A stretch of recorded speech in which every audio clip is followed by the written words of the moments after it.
verla, por supuesto aprender de lo que acá se va a decir y poder disfrutar de esta actividad que para nosotros es muy relevante como actividad aniversario número 79. Bueno, en primer lugar quiero presentar a quien me va a acompañar en dirigir esta reunión, que queremos que sea lo más informal posible, más relajada, que es la profesora Mary Muñoz Quesada. Le quiero dar la bienvenida a nuestra querida jefa técnica de enseñanza media, Mary Muñoz, que va a estar acompañándonos en esta jornada. Hola Mary, ¿cómo estás? Hola, saludar a todos los que ya se han conectado. La verdad es que esperamos que esta sea una muy buena jornada. Estamos muy emocionados por estar viviendo este momento. Así es que con don Javier vamos a ir dando poco a poco algún orden o una estructura a esto, pero queremos que sea una instancia de conversación que nos permita también participar a todos y hacerlo de la mejor manera posible. Así que bienvenidos. Gracias, Mary. Bueno, en primer lugar quiero saludar al profesor Patricio Solano Ocampo. Don Patricio, bienvenido. Él es director del Servicio Local de Educación Pública Costa Araucanía. Le daremos la palabra a don Patricio al final porque entendemos que usted tiene algo que decir también, contarnos de lo que va a ser la experiencia de hoy día y por supuesto ya algo nos adelantó a hacer uno que otro recuerdo de aquellos gloriosos años de las escuelas normales en Chile que son muy, muy importantes, y aprovecho de decir, yo también soy hijo de normalista, así que las valoro infinitamente. Bueno, así que don Patricio, al final le vamos a pedir que nos entregue un saludo en esta jornada. Por supuesto, a saludar a nuestro director, el profesor Cristian Sáez Quintana, director del Complejo Educacional Darío Salas Díaz, a la señora Jessica Rojas, presidenta del Centro de Padres, y a los apoderados de nuestro colegio que también están presentes, a la señorita Fernanda Parra Rodríguez, presidenta del Centro de Estudiantes de nuestro colegio, y a través de ella a todos los estudiantes que están con nosotros en esta jornada, en general, estudiantes, apoderados, asistentes de la educación y nuestros queridos y fundamentales profesores que dan la batalla todos los días para que esto resulte de la mejor manera. Quiero dar ahora la bienvenida con todo el cariño dariano a nuestro distinguido invitado, al profesor don Eleuterio Toro Muñoz. Bienvenido, don Tito, como es conocido entre sus amigos, y nosotros nos consideramos dentro de sus amigos, don Tito, así que le saludo. Pero antes de darle la palabra a usted, don Tito, quiero darle la palabra a nuestro director, que nos dará una bienvenida en esta jornada, en este conversatorio con el distinguido profesor Eleuterio Toro. Don Cristian, por favor. Gracias, Javier, muchas gracias. Bueno, yo ya había saludado a nuestro invitado especial, don Eleuterio Toro Muñoz. Aprovecho también de reiterar un saludo a don Patricio Solano, nuestro director ejecutivo del Servicio Local de Educación, a cada uno de los directivos del colegio, a cada uno de los profesores del colegio, a cada uno de nuestros asistentes de educación que nos acompañan, a cada uno de nuestros apoderados. Qué bueno que hay apoderados. Y tenemos además una ex profesora, pero ella es profesora del colegio, a Miriam. A nuestros estudiantes, que también me alegro mucho de saber que están conectados en este minuto con nosotros. Esto que yo creo que es un momento histórico, yo creo que es un momento histórico. 79 años, y son 79 años de mucha dicha, de mucha felicidad, de mucha abnegación y entrega en el trabajo que se han realizado en estos años en lo que es la ciudad de Carahue, la comuna de Carahue. Y Carahue, a través de su complejo educacional, antes llamado Grupo Escolar, trascendido más allá de la ciudad de Carahue. Han habido siempre alumnos de distintos lugares, inclusive de comunas vecinas. Nosotros mismos ahora tenemos estudiantes de comunas como Temuco, por ejemplo, Imperial, Saavedra, que nos acompañan el día a día en nuestro trabajo. Hoy estaba tratando de hacer un poquito de historia de estos 79 años y me quiero estacionar en una parte de esta historia que Miriam quizás lo debe recordar porque, y junto con el profesor Toro también, en cuanto a los colegios que eran el único centro escolar que había, en el caso de Carahue, junto con la escuela Climruca, y posteriormente apareció el liceo C18 o actualmente Claudia Raúl. Pero en nuestros colegios, a los niños y jóvenes que salían, ¿no es cierto?, aparte de las letras y los números, la historia, la ciencia, también se les enseñaban oficios. Recuerdo cuando en mis clases, en la escuela número 6, en Lautaro, llevábamos un serrucho, un martillo, clavo, madera, sete, y hacíamos objetos. Yo me acuerdo mucho cuando hice un lustrín, por ejemplo. Bueno, ¿cuántos de estos estudiantes que pasaron por las aulas de Darío Salas aprendieron a coser, aprendieron crochet? ¿Se acuerdan del crochet? Que las profesoras enseñaban a través de talleres. Aprendían, por ejemplo, deporte, fútbol, etc. ¿Y cuántos de estos oficios en la actualidad esos exalumnos lo recuerdan y lo han desarrollado en su historia para poder vivir o convivir con las personas? Entonces, un colegio no solo es suma, resta, lectura, ciencia, no, es mucho más que eso. Y yo me atrevo a decir que Darío Salas en Carahue ha aportado a su desarrollo, ha aportado a formar familias, personas, pero que están comprometidas con su desarrollo y un mejor bienestar para aquellos que les siguen. Hace un par de días atrás conversaba con Javier y otras personas más el tremendo aporte que ha hecho Darío Salas en muchos profesionales actuales. Tenemos de todo, desde un profesor, un calculista, hasta un médico, ingeniero, abogado, etc. Pero también tenemos jóvenes y señoritas que pasaron por nuestro establecimiento y que ahora son adultos y que formaron familias, en donde aprendieron a ser personas responsables, llenas de valores, y han criado a sus hijos e hijas y familia en un bienestar. Eso también forma parte del ideario que tiene un colegio. Y por último, yo quería soñar un poco. Se imagina, don Patricio, en X años más, no sé en cuánto, nuestro complejo educacional pudiera transformarse o formar un ala en la que pudiéramos hacer educación superior también. Se dan las condiciones probablemente en Carahue porque no hay un centro de formación. Bueno, estos 79 años han ido a hacernos soñar. Bueno, y este sueño está a lo mejor para 10, 12, 5, 20, no sé, pero pudiera ser una eventualidad para nosotros como colegio. Muy agradecido de contar con ustedes y en especial con nuestro invitado desde Italia, nada menos, don Eleuterio Toro Muñoz. Bienvenidos y bienvenidas a todas. Muchas gracias. Adelante, Javier. Bueno, ahora le vamos a... Gracias, director.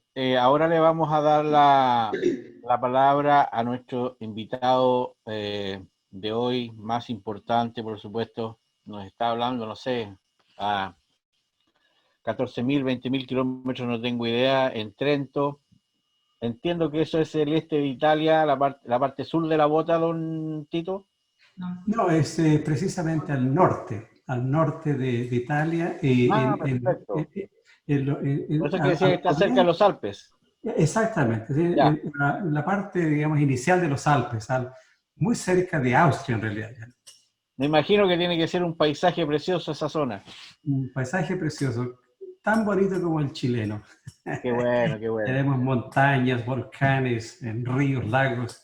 ¿No? Muy parecido en realidad, muy parecido a Chile. Qué bueno. Don Tito, lo dejo con la palabra para que usted se presente, usted mismo sea la persona que dé a conocer quién es Eleuterio Toro, Tito Toro, para los amigos suyos de aquel lejano Carahue que usted dejó hace muchos años. Y por supuesto la idea es que la gente joven entienda que hay vida más allá de lo que uno conoce en su lugar inmediato. Así es que usted es el mejor representante de eso. Quiero dejarle la palabra a don Tito para que se presente y después ya iremos haciendo con Mary algunas preguntas para ir dándole alguna estructura a la conversación que, insisto, va a ser una conversación. Bienvenido, don Tito. La palabra es para usted. Ya, muchas gracias, colega Javier. Ahora, bueno, cuando me contactaron para hacer esta presentación y más la discusión que tuvimos hace algunos días atrás, me preguntaba exactamente qué formato podríamos darle a esto. Se habló de hacerla una ocasión informal y obviamente es una característica bienvenida. Pero también pensé que a lo mejor podríamos hacer lo siguiente. Yo podría, hablando de tiempo, se habló de una hora y media, ¿no? Entonces yo pensaba hacer una presentación inicial bastante, diría yo, sumaria, rápida, y que diera lugar entonces después a una discusión y preguntas. Entonces, si les parece ese formato, lo podríamos hacer de ese modo. Entonces, yo he preparado una presentación y podríamos proceder de ese modo, si ustedes están de acuerdo. Javier, ¿te parece, no? Sí, don Tito, no se preocupe, nosotros estamos a disposición suya, así que usted nos va ordenando la historia, no se preocupe, dirija nomás esa parte. Muy bien, entonces ahora voy a compartir,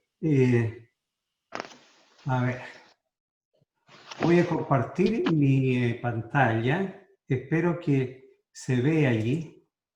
¿Se ve mi pantalla? Don Tito, ¿le pido un favor? Sí. Mire, nosotros tenemos una presentación suya que hemos preparado y para mientras usted se busca ahí, quisiéramos mostrársela y dársela a conocer también a todo nuestro auditorio para que un poquito tuvieran una pequeña idea del profesor del cual estamos hablando. ¿Le parece?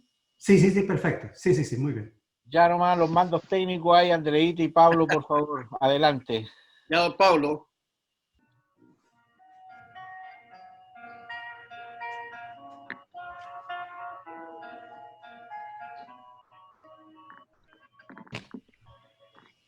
Sigue sin escucharse. ¿Lo intento yo? Cuando me acuerdo de mi país, me sangra un volcán. Cuando me acuerdo de mi país, me escarcho y estoy. Cuando me acuerdo de mi país,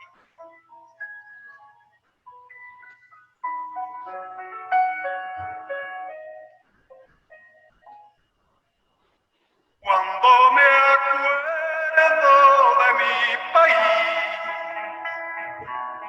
me enojo de ayer. Cuando me acuerdo de mi país, me lluevo en abril. Cuando me acuerdo de mi país, me calzo el deber, me ofusco gentil, me incendio cátil, me encrespo de sed, despierto, fusil, cuando me acuerdo de mí.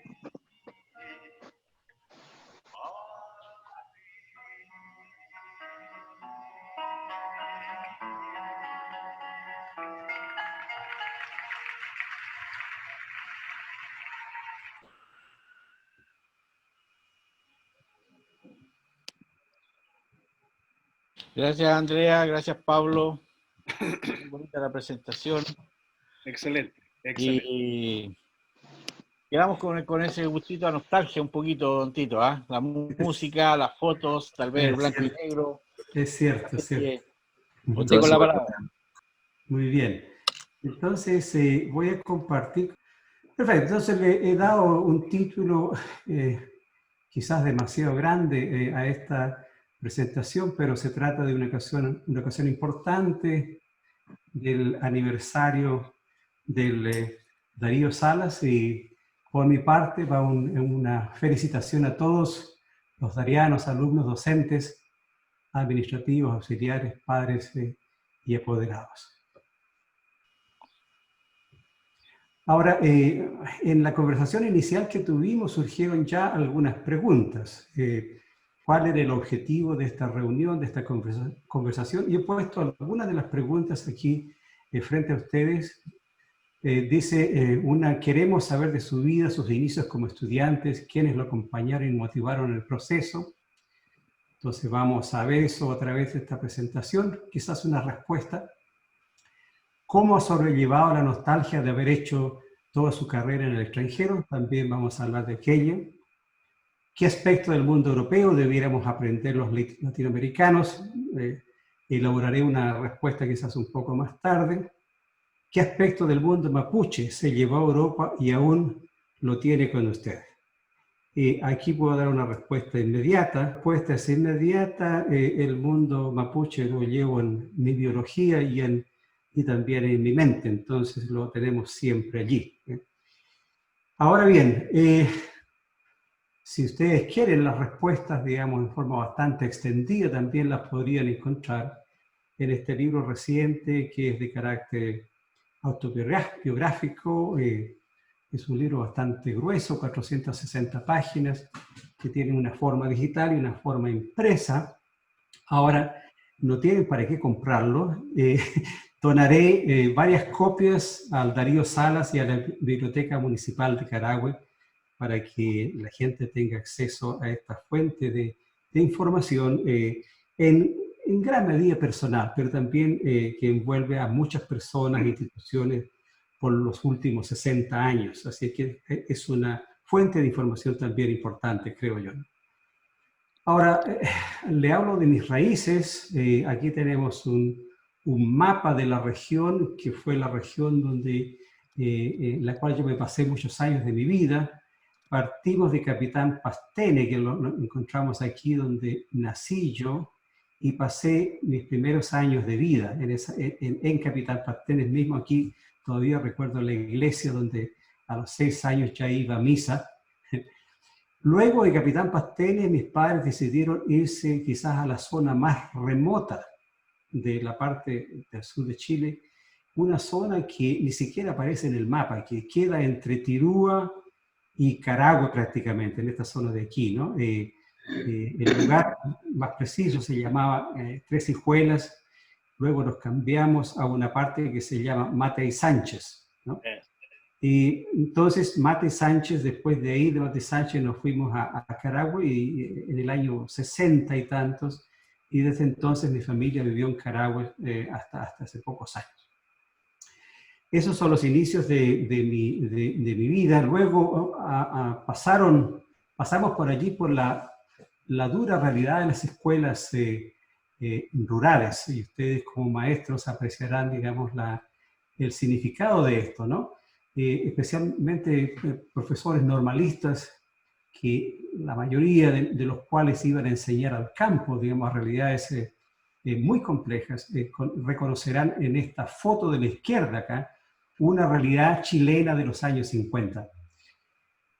Ahora, yo no fui tan afortunado en esos años de tener un profesor normalista conmigo y una escuela dirigida por un normalista. Eran escuelas particulares. Esta escuela, yo tenía 11 años.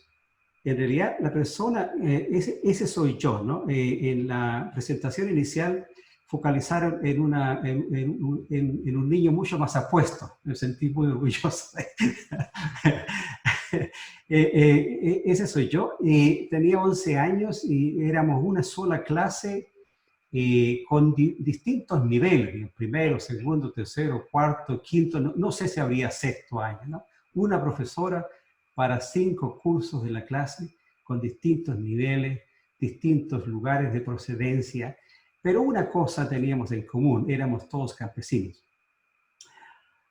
De ahí, después de completar mi educación primaria en escuelas rurales, todas escuelas rurales, me fui en realidad a Tranapuente, a lo que en aquel entonces era la escuela granja de Tranapuente. Yo creo que a lo mejor no existe como tal hoy día, porque en aquel entonces era una escuela que tenía un internado gratuito para 100 estudiantes y ofrecía un programa de 3 años, que eran los últimos años de la escuela primaria, ¿no? Era un lugar muy especial, y al lado de la escuela granja existía también lo que llamamos nosotros la escuela primaria, ¿no? Entonces había dos instituciones educacionales en aquel entonces.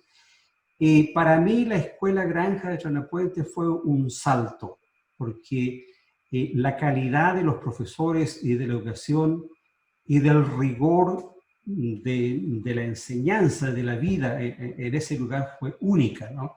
Y me preparó realmente para un salto de un mundo rural, netamente rural, a un mundo urbano en gran medida, ¿no? Y de ahí entonces me preparó para entrar a la Escuela Normal de Victoria. O sea, yo me pasé 2 años solamente en la Escuela Granja, pero quizás fueron los 2 años que representaron para mí la educación primaria en su totalidad. Ingresé a la Escuela Normal de Victoria el año 62, un salto cualitativo en mi educación.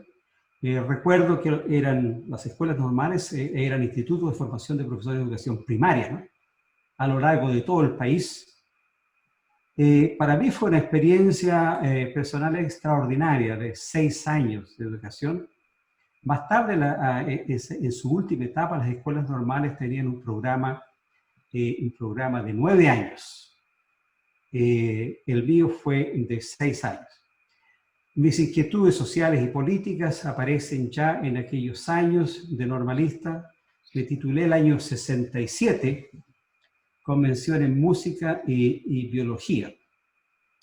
Yo hago resaltar esto. Era educación con internado, comidas, todo gratis, pagado por el Estado de Chile. Una característica importantísima, porque eso le daba la posibilidad a tanta gente pobre, campesina, como en el caso mío, la única posibilidad de tener una educación de calidad. Ahora, también, además del estudio, teníamos tiempo también para divertirnos, y eso era parte de nuestra juventud.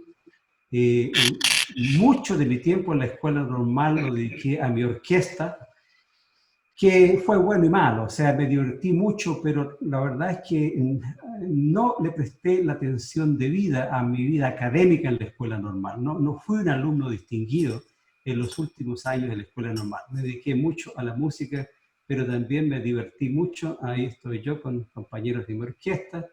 Acá estamos en una fiesta. Mi hermano Chino allí está también. Acá también mi hermano Chino, mi hermana Norma también. Acá estamos en otra fiesta, en Imperial, me parece, sí. Interesante, porque veo a mi hermano mayor, Héctor Toro, que falleció hace poco más de un año. Quien fuera más tarde su esposa, Sonia Encina está ahí. Mi hermana Norma, y yo también estoy acá en esta esquina, como ven, bastante aburrido. Eso fue la vida en nuestros años 60. Me gradué el año 67, ya vimos esta foto. Comencé como profesor un poco por accidente, porque la verdad de las cosas es que yo debería haber iniciado mi actividad didáctica en el campo. Éramos profesores de educación primaria rural, fundamentalmente, y en esos años la ley era que uno tenía que irse a trabajar al campo por al menos 3 años y luego postular a otros lugares, digamos, distintos. No tenía claro la verdad de las cosas, lo que yo quería hacer. Del campo ya había tenido bastante, ¿no? Entonces no me atraía tantísimo el campo.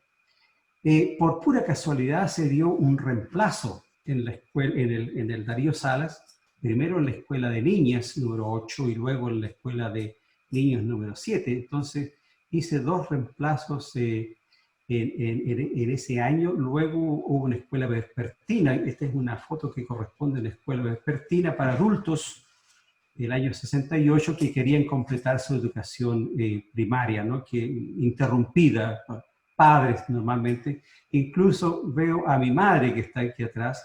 Ella fue alumna mía. Debo aclarar que mi madre me enseñó a leer a los 10 años en el campo cuando la vi en la escuela, a los 10 años, o sea, yo comencé tarde. Ella fue mi profesora, ¿no? Y 10 años más tarde ella fue mi alumna. Entonces, naturalmente, tomé venganza. ¿No le regalaba la... No le apliqué las reglas tremendamente rigurosas que ella me impuso cuando me enseñó a leer. Mi vida en Carahue fue, yo estudiaba en Victoria, viajaba mucho, pero mi familia vivía en Carahue y también hacía una vida en Carahue, un poco esporádica. Y recuerdo que en los años 64, 66, Miriam, que está presente y que me da mucho gusto verla aquí compartiendo este evento, Miriam también fue parte de esta actividad. Formamos estudiantes de Carahue que estudiaban fuera de Carahue, en Temuco, en Victoria, en Concepción, en otras partes. Formamos un centro de estudiantes de Carahue.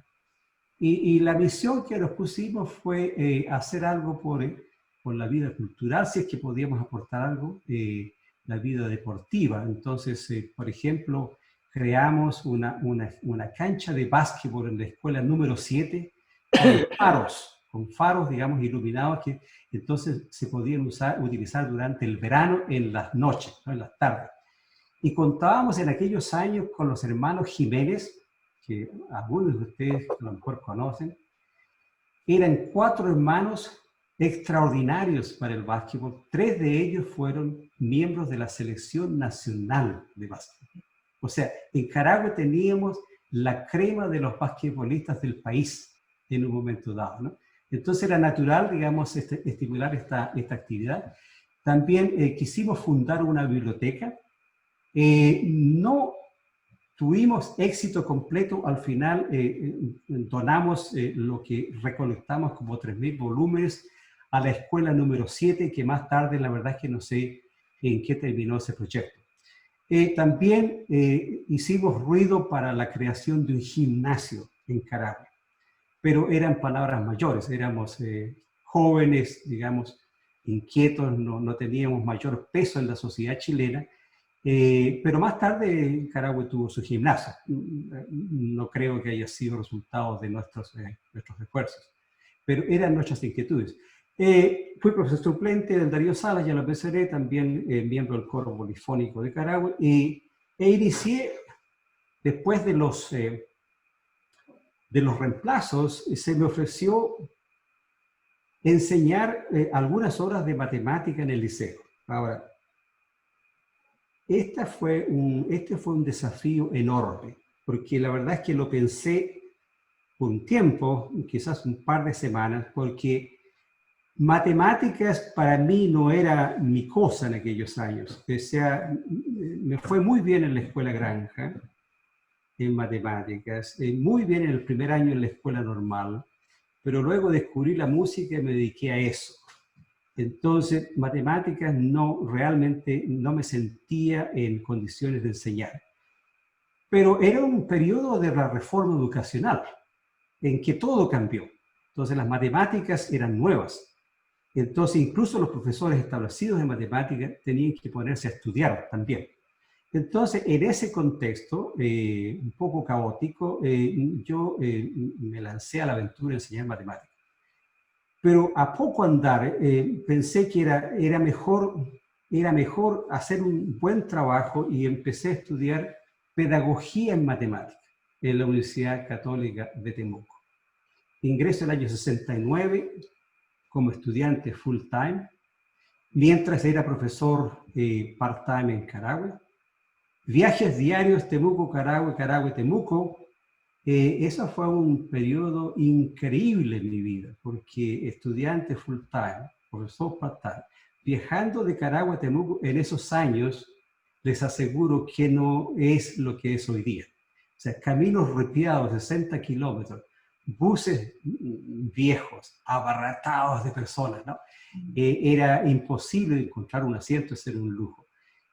Fue un periodo tremendamente duro y que realmente necesitó de una determinación increíble para poder continuar con el proyecto. También participé en muchas actividades estudiantiles que más tarde me costarían un poco aquello, ¿no? Como secuencia. Fui presidente de la Federación de Estudiantes de la Universidad Católica de Temuco. Luego me cambié a los liceos de Coropé y Piturquén. Y en los últimos 2 años, el año 72, en el Liceo Pablo Neruda de Temuco, un liceo emblemático, y más tarde, en 73, en el Liceo de Niñas de Temuco. También tenía una cátedra en la Universidad Católica de Temuco, más una ayudantía. O sea, se imaginan este paquete increíble y estudiante full time en pedagogía en matemática, un programa de 5 años. Bueno, estaba revisando antes de comenzar este evento y vi que la página que voy a mostrarles ahora tenía el número 13. El número 13 es un número muy particular y quizás es la página triste de esta historia, porque en septiembre del año 73 fui expulsado de mi universidad, mientras yo cursaba el último 5º año de mi carrera. Eso fue el fin, naturalmente, de un sueño, un fin muy triste.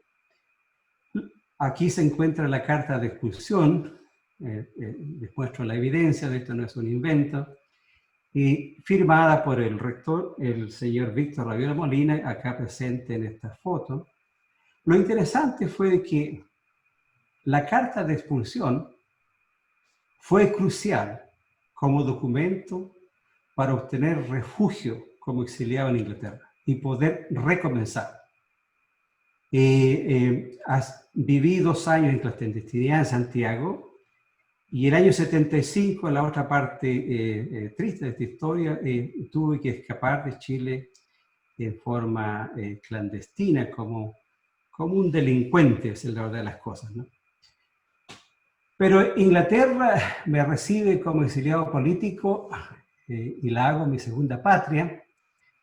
Ingreso al Instituto de Matemáticas de la Universidad de Warwick. La Universidad de Warwick, Departamento de Matemáticas, es uno de los departamentos de matemáticas más prestigiosos del mundo.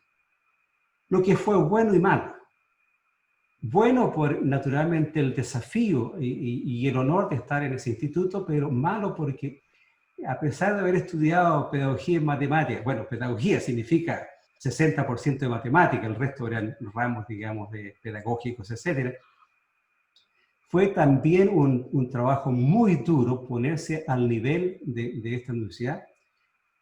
Pero logro a los 2 años licenciarme con honores en matemáticas puras el año 77. Terminaba mi licenciatura por fin, porque llevaba tantos años, digamos, trabajando para licenciarme en matemáticas a nivel universitario.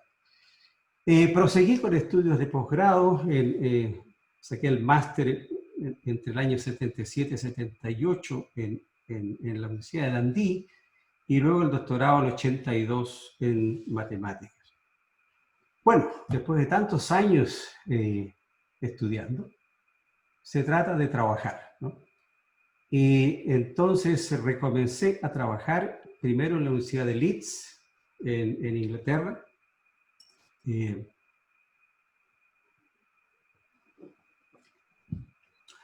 Luego en la Universidad de Cranfield, y esto fue un cambio muy particular, porque esta es una universidad de posgrado solamente. Todos los estudiantes de esta universidad son de máster y doctorado solamente. Y me fui a trabajar al Departamento de Ciencias Aeroespaciales. O sea, fue como saltar a una piscina profunda sin saber nadar. Entonces fue un desafío tremendamente grande hacer mi trabajo en un campo totalmente distinto, en que matemáticas aplicadas era la cosa, ¿no? Era el punto, digamos, del trabajo.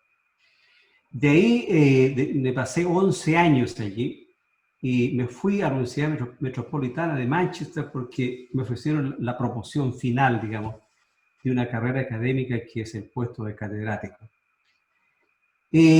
Luego me pasé periodos en Cambridge en el año 2003 y luego en el Departamento de Física en el año 2010. Recibí algunas distinciones también en esa universidad. Luego a viajar por el mundo. A viajar por el mundo en conferencias, investigación y trabajo de colaboración con investigadores del mundo. Esta foto, cuando la tomé en China, se la mandé a mi hijo, Entonces él me respondió desde su teléfono, me dice, papá, ¿cuál eres tú?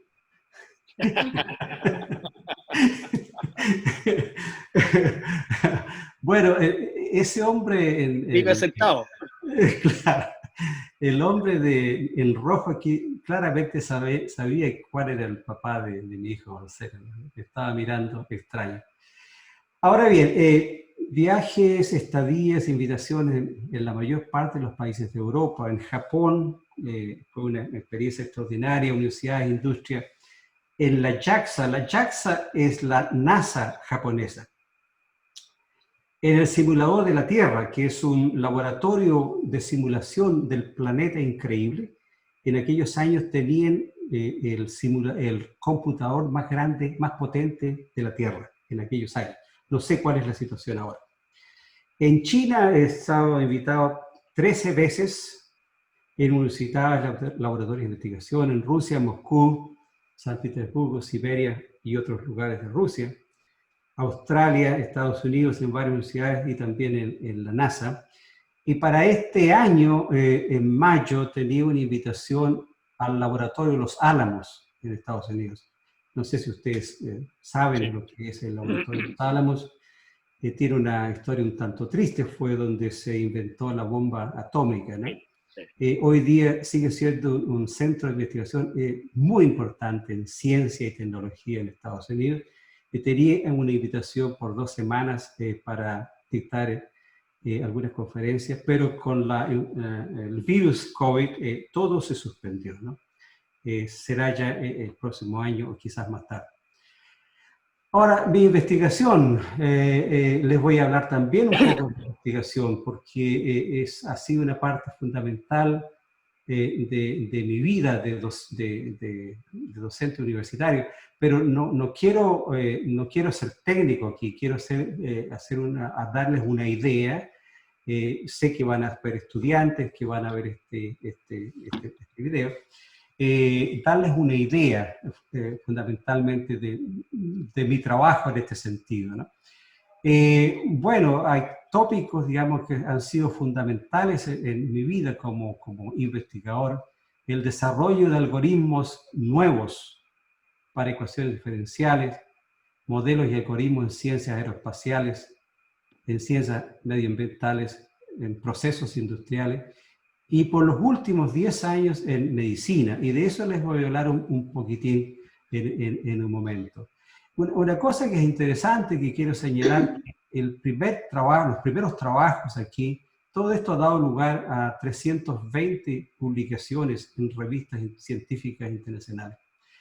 Ahora, esos trabajos aquí arriba son utilizados por muchos científicos en el mundo en áreas en que yo no sé nada. Por ejemplo, en cosmología, en explosión de supernova, en tantos campos que yo no tengo la menor idea. Pero lo interesante es cómo algoritmos para ecuaciones pueden ser genéricos, pueden aplicarse en distintos campos del saber humano, ¿no? Y eso, entonces ahora les voy a hablar un poquitín sobre matemática en medicina. ¿Y de qué estamos hablando? ¿Qué pasó acá?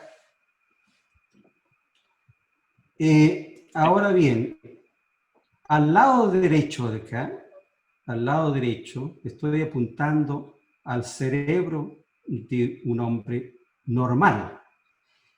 Y vemos la vasculatura venosa, solamente venosa, no las arterias, perfectamente normal, con la vena superior sagital, aquí que se divide en distintos los senos durales, internos, externos, las venas yugulares, qué sé yo. Este sistema venoso lleva la sangre del cerebro, venosa usada, ¿no? Con poco oxígeno, lleva esa sangre al corazón, ¿no? Y con esa sangre venosa también van materiales tóxicos, productos del metabolismo, en los tejidos cerebrales que tienen que sacarse del cerebro. O sea, no es solamente una cosa que saque, qué sé yo, CO2, ¿no? La sangre venosa también lleva mucho material tóxico que tiene que limpiarse del cerebro. Acá a la izquierda tenemos un paciente en que esa vasculatura venosa está prácticamente destruida, ¿no?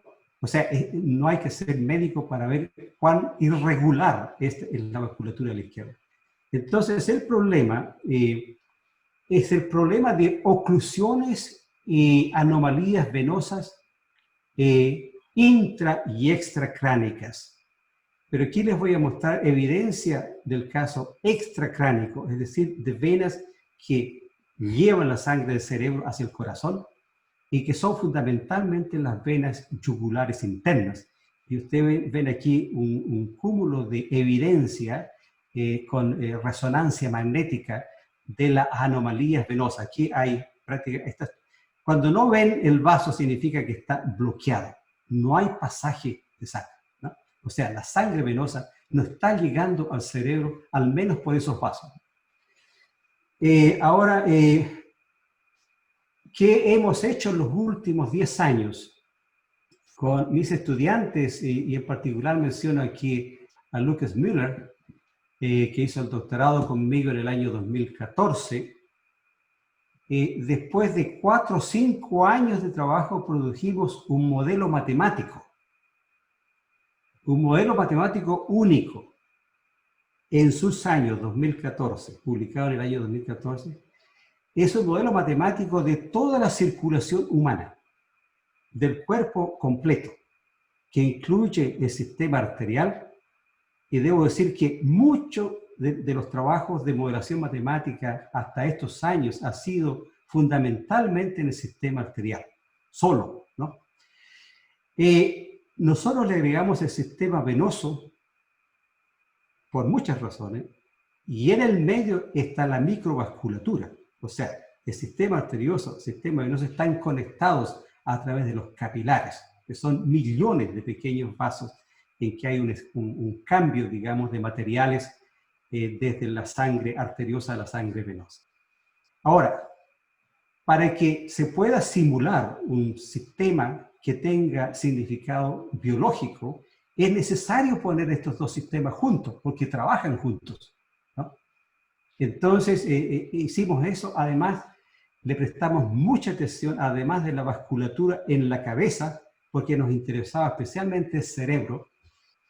Además de la vasculatura arteriosa, venosa y capilar, el cerebro tiene otros fluidos. Aquí tiene el fluido cerebroespinal, que es muy importante, es un fluido que rodea todo el cerebro. Tiene los ventrículos, 4 ventrículos acá, y ese fluido se conecta con fluido en torno a la espina dorsal.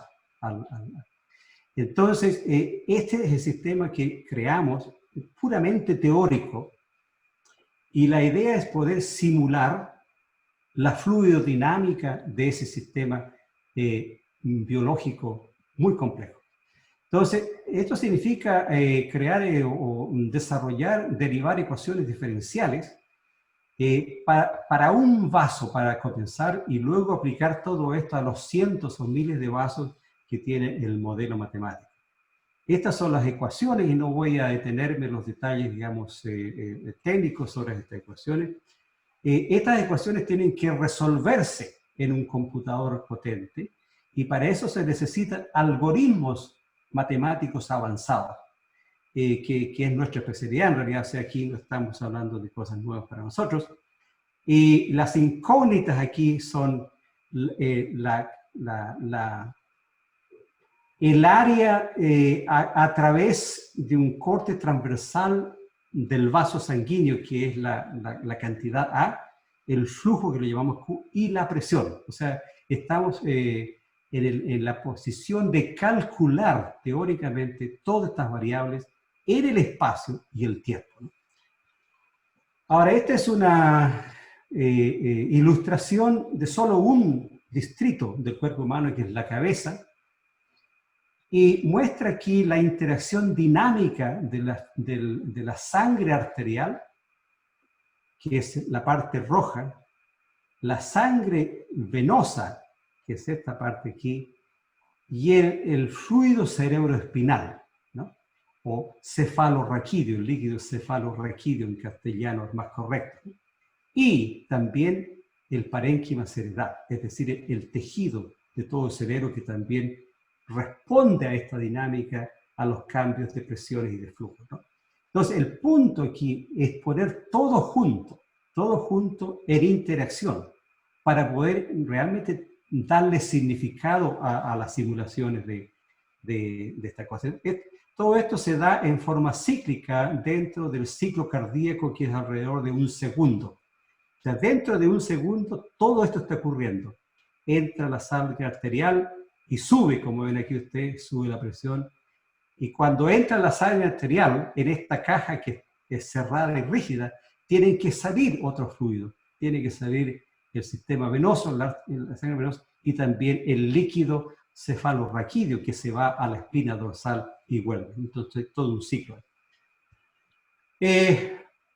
Ahora, nuestras simulaciones teóricas tienen significado físico, fisiológico o no, porque yo puedo inventarme cosas, pero representan realmente lo que está ocurriendo. Entonces tenemos que validar estos modelos y se hace con mediciones reales, ¿no? Mediciones reales. Entonces aquí tenemos una comparación de mediciones reales proporcionadas por resonancia magnética y vemos una comparación para esta cantidad solamente entre la simulación teórica y las mediciones con resonancia magnética. No coinciden perfectamente, pero hablan más o menos el mismo lenguaje. Y no van a coincidir nunca porque la simulación teórica tiene errores de modelación y la resonancia magnética tiene errores de medición. Ambas tienen incertezas, pero tienen que hablar un lenguaje parecido, ¿no? La presión no se puede medir, o se puede medir invasivamente, y esa es una cantidad que solamente una simulación teórica nos puede dar. Y aquí tenemos entonces la distribución de la presión. Bueno, y al final de esto, ¿qué pasa? ¿Qué cosa hemos encontrado entonces utilizando este modelo matemático? Llamemos los descubrimientos. ¿Qué pasa? ¿Qué es nuevo en todo esto?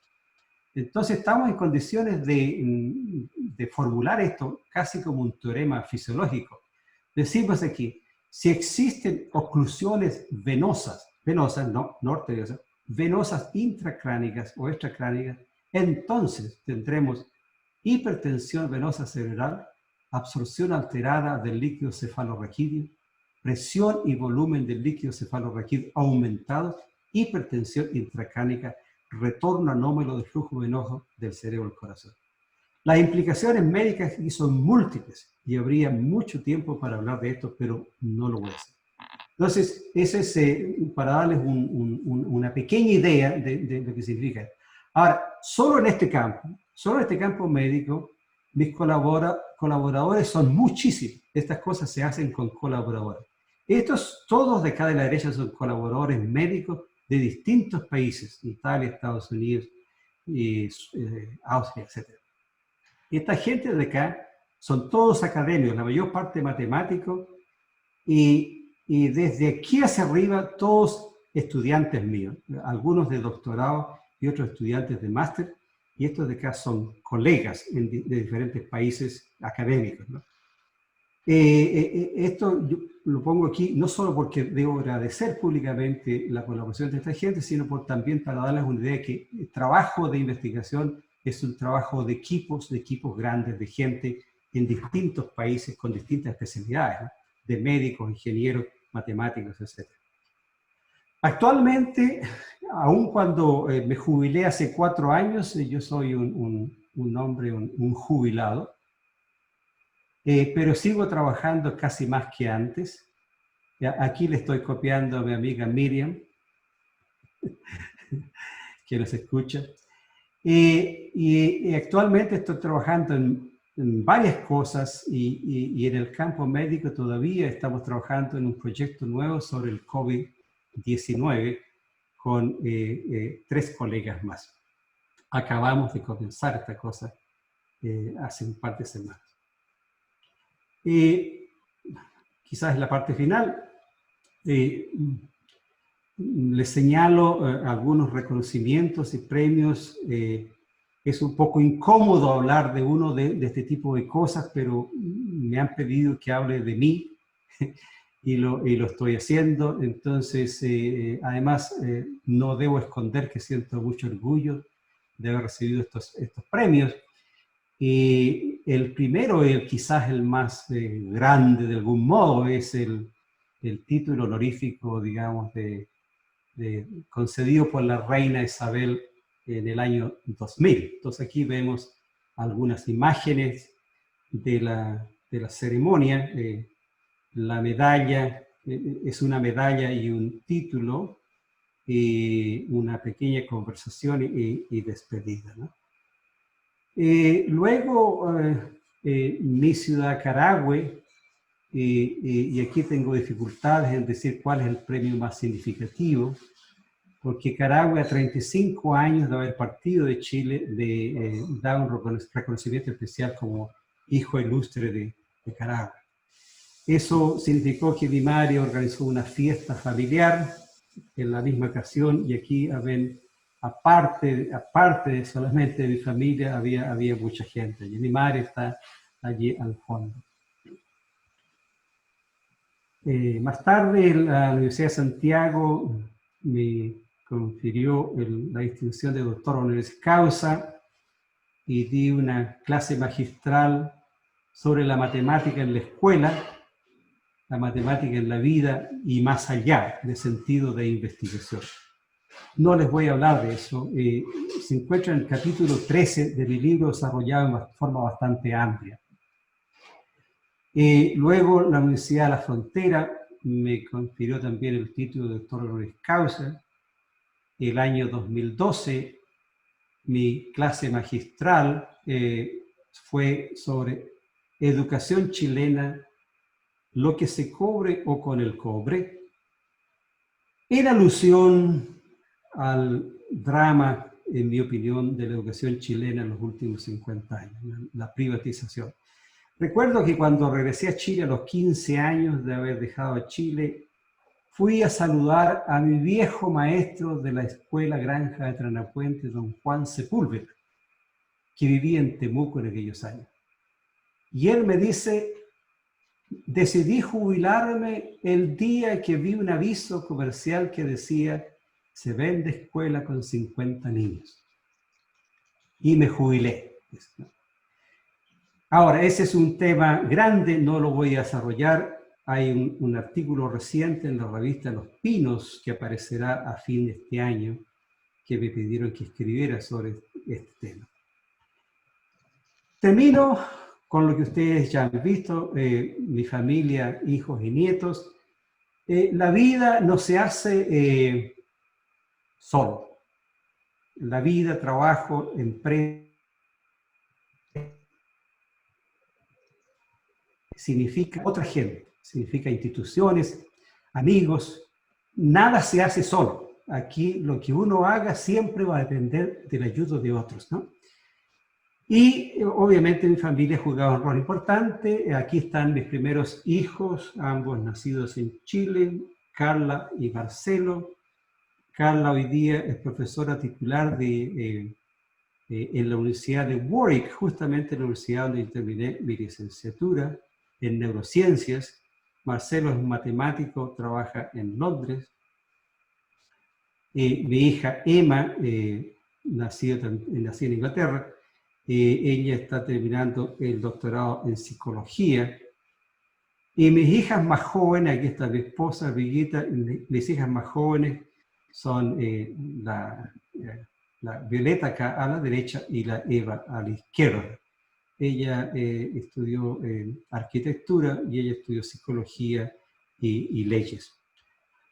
Y por último, esta es casi toda mi familia. Faltan algunos nietos, falta una hija, pero ahí estamos reunidos. Vemos las nietas, qué sé yo, nietos más jóvenes aquí, mi hija Carla, Marcelo, Eva, Violeta y sus respectivos cónyuges.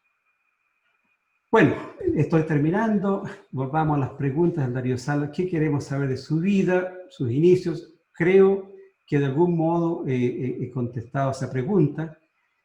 ¿Cómo he sobrellevado la nostalgia de haber hecho toda mi carrera en el extranjero? Si algo de mi carrera también la hice en Chile, y también he tenido contacto en los últimos años con Chile, visitas a varias universidades, la Universidad de Concepción, la UFRO, la USACH, la Universidad Católica en Santiago, la Universidad Técnica Santa María del Paraíso, Antofagasta, etcétera, ¿no? Tengo 2 ex estudiantes de doctorado que hoy día son docentes en universidades chilenas, entonces eso me da también una conexión significativa con Chile hoy día, ¿no? ¿Qué podríamos aprender del mundo europeo? Es difícil responder esta cosa, porque siempre nosotros en Chile hemos tenido una admiración quizás exagerada de Europa. Quizás exagerada. Pensamos que Europa tiene todas las respuestas, ¿no?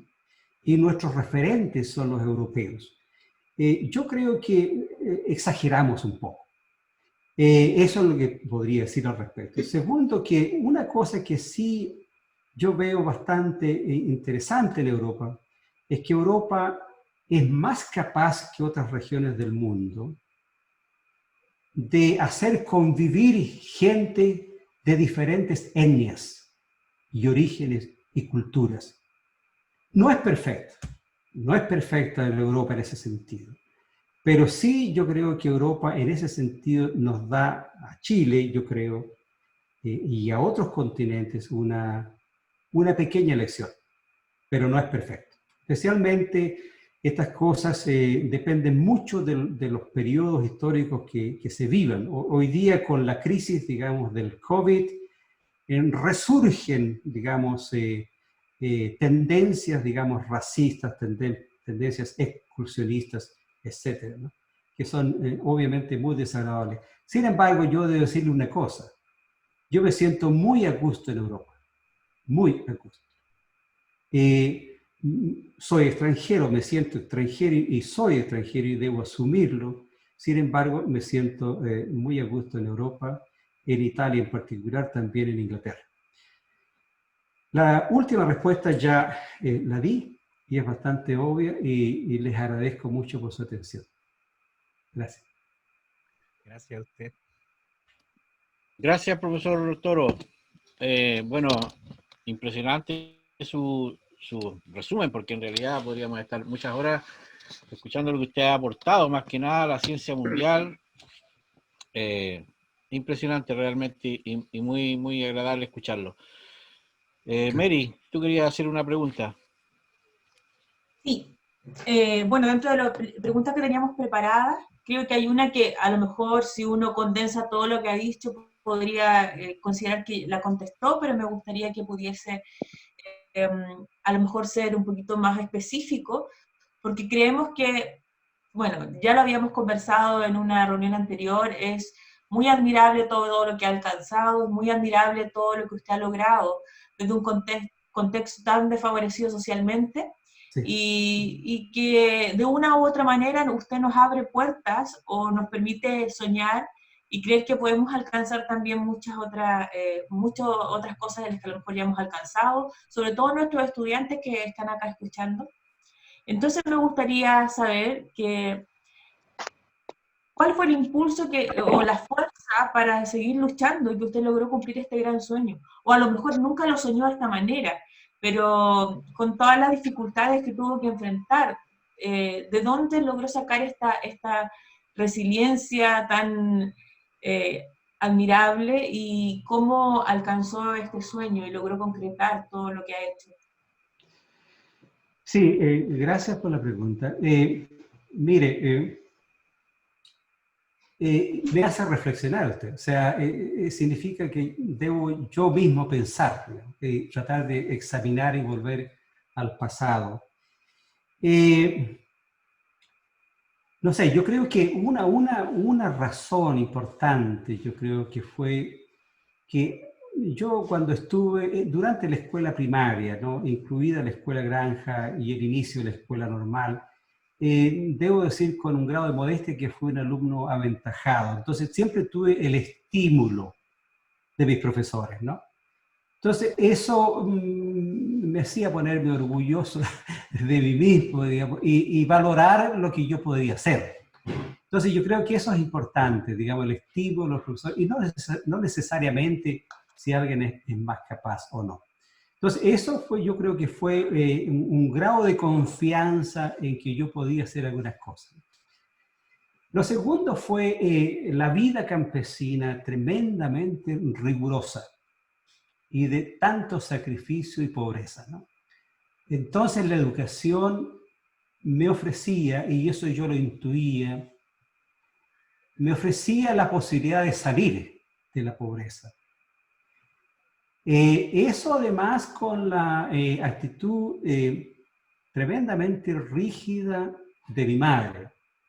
O sea, mi madre nos daba a veces más confianza en nosotros mismos de la que pudiéramos tener, porque ella era una persona muy fuerte, muy determinada. Entonces nos condujo a todos realmente, o casi todos, a caminos, digamos, de educación, de esfuerzo y sacrificio. O sea, son todos esos factores que se van acumulando, ¿no? O sea, la determinación, definitivamente determinación, debo decirlo, es una de las cosas que yo tengo, ¿no? Pero también hay otros factores, o sea, por ejemplo, la existencia de esa escuela granja fue única para mí.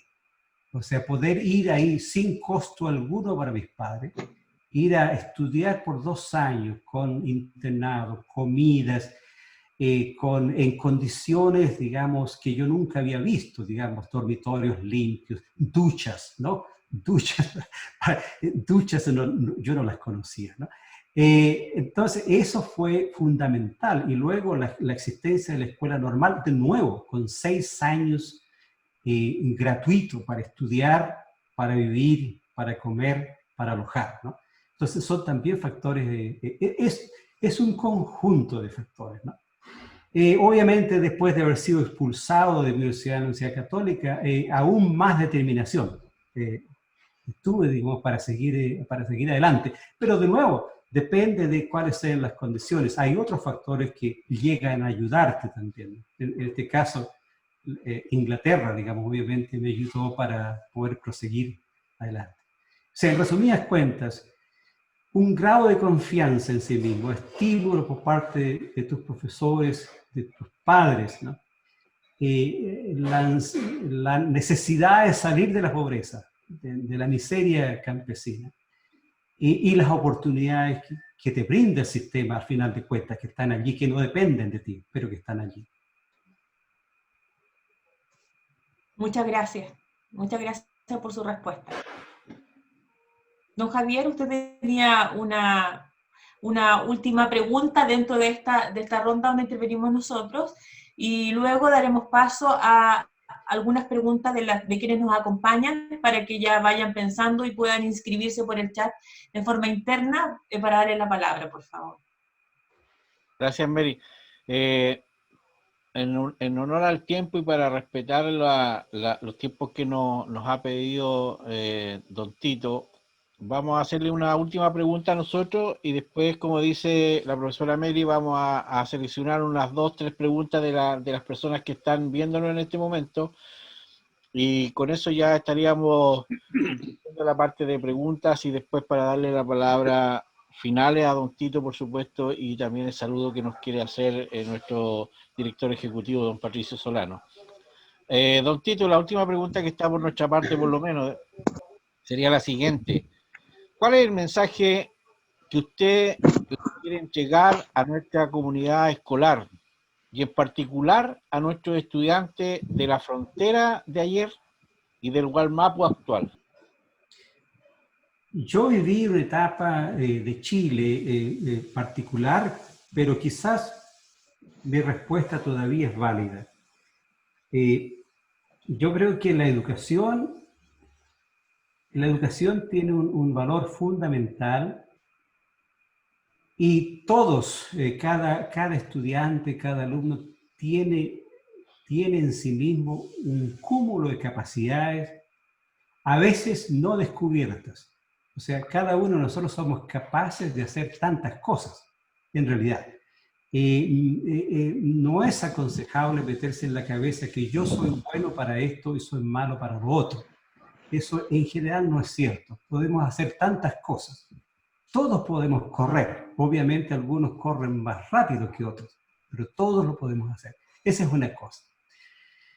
Y la educación no solo en mis tiempos sirvió para salir de la pobreza para mucha gente, en el caso mío, pero en general es un bien para cultivarse a sí mismo, para entender nuestro mundo, para entender lo que está pasando en este mundo complejo. En un mundo complicado, lleno de contradicciones, lleno de fake news, de mensajes falsos, en que uno no sabe cuál es la realidad al final de cuentas. Se necesita educación, se necesita un espíritu crítico, y eso te lo da la educación. Te da también la posibilidad de pensar en qué proponer a la sociedad, qué es lo que se debe hacer. No se trata solo de criticar, ¿no? La educación también sirve a eso, a tener una visión más racional de la realidad en que vivimos y también proponer cosas que sean factibles. Entonces mi mensaje a la gente joven, a estudiar que tienen allí los profesores siempre dispuestos a ayudar, tienen a padres que me imagino que como los años antiguos míos, los padres estaban allí para apoyar a la escuela, apoyar la actividad escolar, y eso es muy importante, porque la educación al final de cuentas es un conjunto de factores, la escuela, los padres, los estudiantes, la comunidad, son todo un conjunto de factores que determinan el tipo, la calidad de educación que al final reciben los estudiantes. Ese sería mi mensaje, un poco desordenado. El profesor Eduardo Troncoso, que es profesor de física de nuestro establecimiento, estaba anotado ahí con la primera pregunta. Don Eduardo, lo escuchamos. Adelante, don Lalo. Buenas tardes, don Eleuterio. Yo soy Eduardo Troncoso, profesor de física, como decían, y además muy buen amigo de su estudiante, Gino Montesino. De hecho, ¿sí? Exacto, somos amigos de hace muchos años, de más de 20 años. Somos del mismo pueblo, somos de Imperial. Justamente anoche hablaba con él y usted le había comentado que tenía esta conferencia. Que le dije que le iba a enviar sus saludos. Sí, bueno, qué buena historia la suya, me dejó bien impactado, bien interesante, pero mi pregunta específica es que usted es una persona que lleva muchos años fuera, vivió un Chile distinto al que existe hoy día, por situaciones críticas tuvo que lamentablemente escapar, como usted decía. El Chile de hoy, todos vemos, creo que su visión, no sé cómo será su visión desde afuera, pero el Chile de hoy en la sociedad común que tenemos nosotros, un profesor, un obrero, cualquier persona, no es bueno. Estamos todos en un sistema, bueno, disculpe la palabra, pero es la verdad, un sistema nefasto, y hay cambios que se quieren hacer en este país, que es, lógicamente usted está al tanto. ¿Qué visión, o no sé si decir esperanza, qué proyección le ve a Chile? Lógicamente para esto todos tenemos que trabajar desde el ámbito de la educación, desde el ámbito familiar, desde todo ámbito global, tenemos que trabajar para que exista este cambio. Pero usted, ¿qué esperanza o qué proyección le ve a su país, a nuestro país, desde su postura, o sea, desde su país, desde Italia, y teniendo en cuenta todo lo que ha recorrido?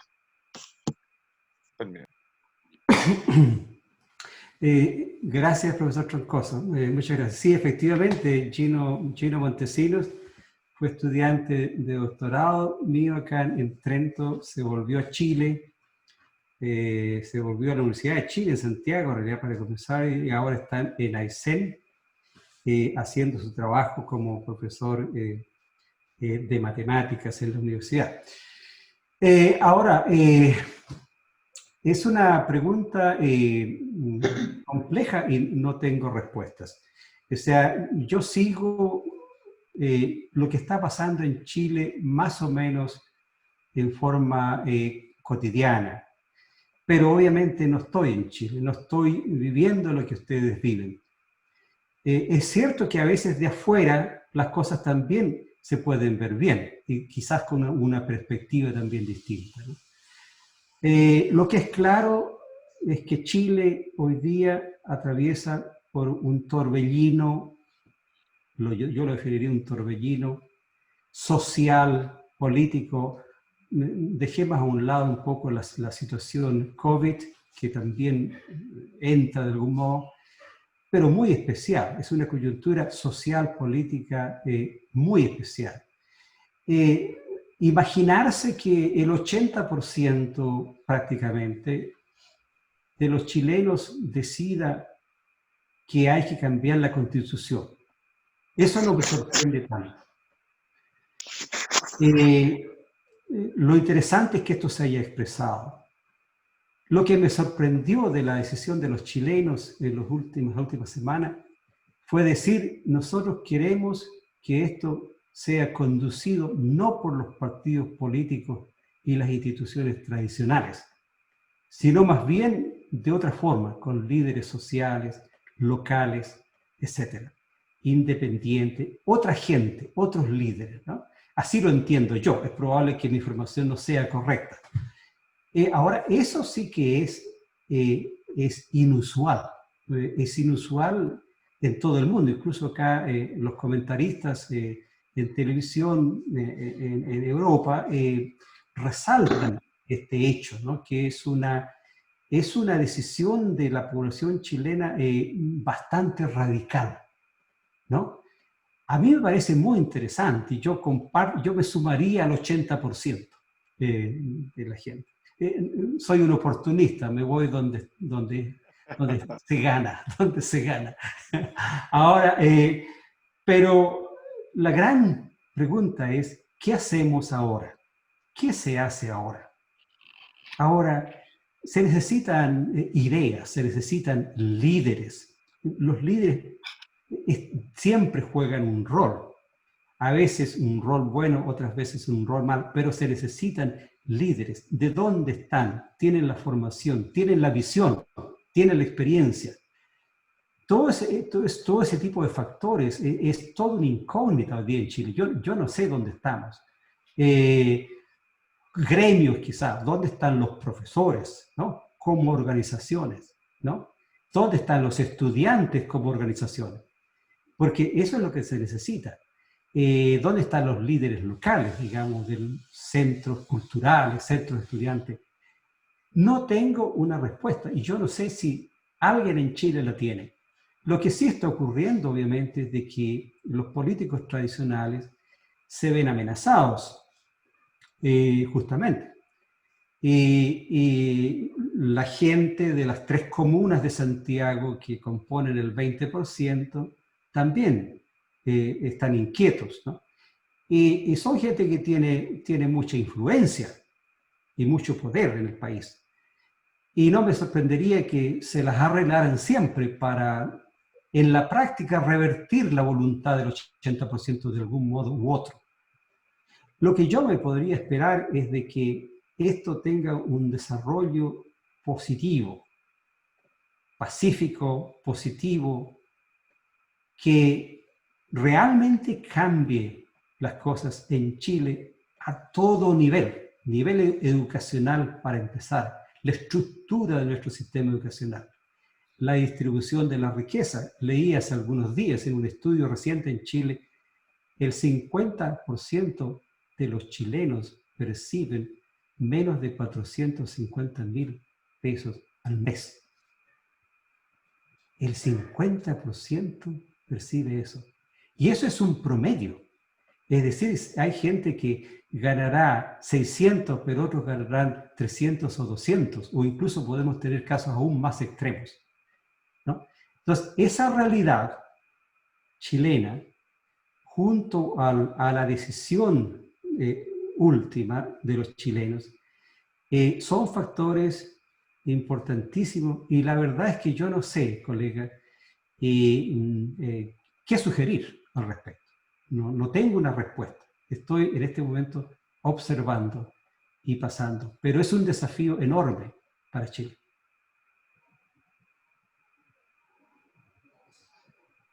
Muchas gracias, don Eleuterio. Gracias, profesor Eduardo, por su pregunta. Tengo anotado a continuación a Viviana Herrera, que tenía una pregunta también. Por favor, Vivi. Buenas tardes, don Eleuterio, a todos los presentes. Orgullosa de ser hija también de profesor normalista. Me llama la atención en su presentación que usted señaló que aprendió a leer a los 2 años. ¿No fue impedimento? No le escuché bien, se perdió la voz en un momento. Hay un problema con tu audio, Vivi, para que puedas acercarte. Espera, me voy a apagar entonces el video para que me puedan escuchar mejor. Decía de que me llama la atención de su presentación que usted aprendió a leer a los 10 años, lo cual no fue impedimento para que usted fuera un hombre exitoso en lo académico, lo que nos da también un mensaje a la educación. Apuramos a los niños en el proceso lector, eso no es condicionante de, digamos, de su futuro desarrollo. Mi pregunta va dirigida hacia su estudio científico. ¿Ustedes han podido establecer alguna relación en que la circulación, el retorno venoso hacia el cerebro, puede influir en los procesos de aprendizaje? ¿Tendrá alguna relación? ¿Lo han podido influir en su estudio? No sé si se escuchó. Escuché en parte, pero entendí la última pregunta. O sea, se refiere, digamos, a estos estudios, digamos, del sistema circulatorio. Indudablemente sí. Sin embargo, nuestros estudios fueron escasos patológicos más claros. Es decir, en particular, de cómo un retorno anómalo de la sangre venosa del cerebro al corazón puede tener relación con enfermedades neurológicas graves. Por ejemplo, la esclerosis múltiple, Parkinson, la enfermedad de Meniere y tantas otras, problemas visuales, ¿no? Problemas auditivos. A lo mejor completo la respuesta. Yo intuyo que sí, pero nuestros estudios no se han centrado en este problema, ¿no? Se han centrado en casos patológicos evidentes, digamos, enfermedades graves, digamos, especialmente enfermedades neurológicas, muchas de las cuales se relacionan con gente en edad adulta. En edad adulta, por ejemplo, también Alzheimer, ¿no? Alzheimer disease, tiene mucho que ver con la capacidad de los sistemas de fluido cerebro para limpiar el cerebro, ¿no? Entonces, en realidad, Alzheimer, por ejemplo, está conectada con la acumulación de neurotóxicos en el cerebro, ¿no? Amyloid beta, por ejemplo, es uno de estos químicos, digamos, que se acumulan en este caso, ¿no? Sí, esa sería mi respuesta. O sea, casos patológicos, sí, la evidencia es bastante clara. En el caso que me preguntaba la colega, no tengo una respuesta clara al respecto. Muchas gracias. Pasamos a la siguiente pregunta. La señora Marianela Mora estaba registrada ahí también. Sí, muy buenas tardes. Buenas tardes. Bueno, realmente asombroso toda su trayectoria. Yo soy profesora de ciencias, de biología igual, y hice un postítulo en religión. Por lo tanto, fue un salto igual y he comprendido varias cosas más allá de lo que me hubiera permitido solamente el área científica. Aún así, estoy muy de acuerdo con lo que usted ha mencionado con respecto a lo que es el aprovechar oportunidades, ¿cierto? Y es lo que igual intento hacer llegar a mis estudiantes. Con una frase súper clásica, diríamos corta y breve, que es querer es poder. También con respecto a la pregunta de nuestro colega, muy bien, también pienso lo mismo. Necesitamos en Chile líderes y efectivamente van a salir de nuestras escuelas. En la medida que nosotros podamos ir encauzando esa educación. Lo otro con respecto a la colega, claro, y es muy importante la parte mientras más aprendamos acerca de cómo se comporta nuestro cerebro y especialmente, ¿cierto?, en esto que ustedes están colaborando con respecto al flujo de la salida del material de desecho, sería genial que igual pudiera ser importante en el desarrollo del aprendizaje. Una relación ahí. Y ahora mi pregunta es, porque usted puso al final de su presentación que sigue investigando, y con respecto al coronavirus que nos está afectando, ¿qué sabe acerca, por ejemplo, de las investigaciones en Chile, específicamente en los anticuerpos de alpaca, ¿cierto?, que se están investigando en el laboratorio de biotecnología de la Universidad de Australia, por ejemplo? ¿Tiene usted conocimiento acerca de cómo va el avance en nuestro país? ¿Y por qué estamos diríamos, tan lejos de los avances europeos, siendo que acá igual tenemos excelentes, diríamos, investigadores? Estoy consciente de los trabajos en la Universidad Austral. Hace un par de semanas me invitaron a ser miembro de un panel de editores de una revista que se llama, a ver, ¿cómo se llamaría? Barreras y fluidos en el sistema nervioso central, ¿no? Es una revista internacional científica de mucho renombre. Entonces, desde hace un par de meses que soy miembro del comité editorial. Y mirando la lista del comité editorial, me di cuenta que había una persona de la Universidad Austral de Chile, que fue interesante, a quien yo no conozco, no conocía, pero buscando, sí, me informé de que efectivamente hay gente trabajando allí, también en la Universidad de Chile, ¿no? No, sí, conozco así un poco de fuera los trabajos en biotecnología, en biología, neurología, etcétera, en Chile. Ahora, la cuestión del sistema, del problema COVID, ¿no? Nosotros, ese es un trabajo que lo estamos haciendo con el Hospital de Trento también, o sea, con pacientes reales, ¿no? Y con el Departamento también de Informática, es bastante multidisciplinario.